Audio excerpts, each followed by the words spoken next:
Well, man, Alex, what a whirlwind of a week for you, right? Yeah. I mean, can you talk about not just the fight, but just this entire experience that you just went through? It's been a wild week for sure. Thankfully, I have had some teammates fight on this card, so I was making the trips up to Fortis just for fun. And one of our boys is fighting locally next Sunday, the day after the Houston UFC, in front of Dana White. Cameron Graves fighting for the belt, so I've been getting him prepped for 5-5s. And I've been giving him 5-5s every week, a couple times a week for I don't know how long. So I knew conditioning was good. And when they announced this fight about 2.5 months ago, I actually called my coach. And I said, Coach, if anyone pulls off of this fight, and there were a couple other welterweight fights that I was eyeballing, I'll take it. Of course, didn't hear anything. And just to lay the foundation, I thought that Diego fight with Cowboy was the perfect fight for both of them. I started as a fan. I was like, you know what I like doing? I liked watching this so much, I'm going to go train. And it just snowballed into becoming an amateur, and then a champion, then a pro, and then a champion now in the UFC. And that fight was just such a great matchup for where they're at in their careers. And one of my good friends hit me up Wednesday saying Sanchez was out. And I called Coach, and I was like, Coach, I'm light. I'm in good shape. You let him know. And we let him know. We didn't hear anything for a while. I think Cowboy was deliberating. And I got a maybe on Saturday, real late, after coaching all day, coaching at a tournament. Sunday, we get like an unofficial go. So I'm like fasting and training hard that day. Monday, I get the contract. And it was a one-day, just super session training camp, if you want to call it.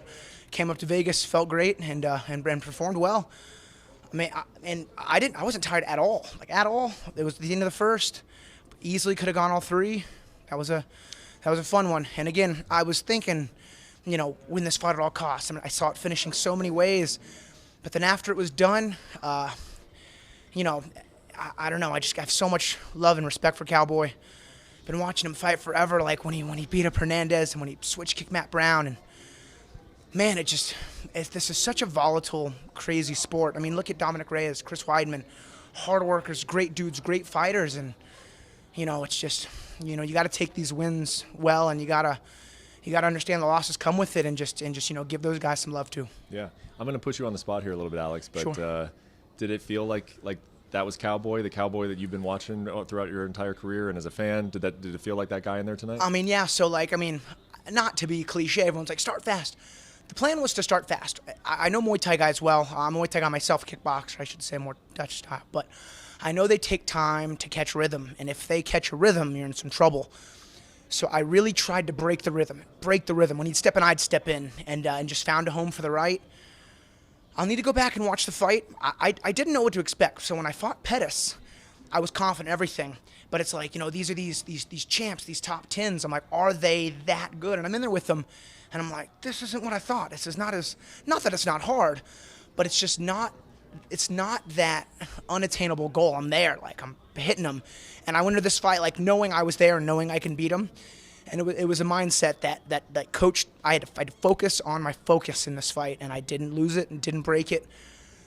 I was laying down in the hotel listening to my awesome Amon Amarth Viking metal, and one of the songs ended, and I just kind of came to and I smiled, and I told my friend, my coaches, I was like, I'm about to go into a gunfight with Cowboy Cerrone. Like, how awesome is this? I'm always excited, but I'm sometimes like excited and angry. Maybe not angry, but it's like a mix of serenity and rage. It's a good one. This one was more professional, more serene. I knew what my goal was, and like as much as I want to brawl just in life, I didn't. I made sure I did not, and the game plan worked. Finding Coach safe at Fortis is what's allowing me to be successful at this higher level. Man, you've had kind of a crazy 6 months. I mean, fighting Anthony Pettis on short notice and now Cowboy Cerrone on short notice. So coming from those two experiences, I mean, I've heard you say, though, that you're kind of up for anything. I mean, how do you try to keep this like motivation going after coming off of those two fights? Man, I've had 4 fights in, I don't know, since last February, so 14, 15 months.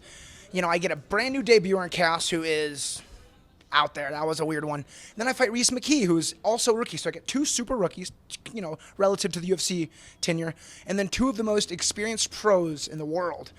I never expect anything. I expect to just get random. I don't know. It's been so cool. I can't wait to go home and give my wife a hug and buy her a Corvette. That's what I'm gonna do for her. She's awesome. So I don't know. It's been a wild one. It's been fun. Nice, man. Well, congrats on the win, and you're gonna be a popular guy at home buying your Cool. wife a Corvette. I know. Thank you so much, man. Enjoy.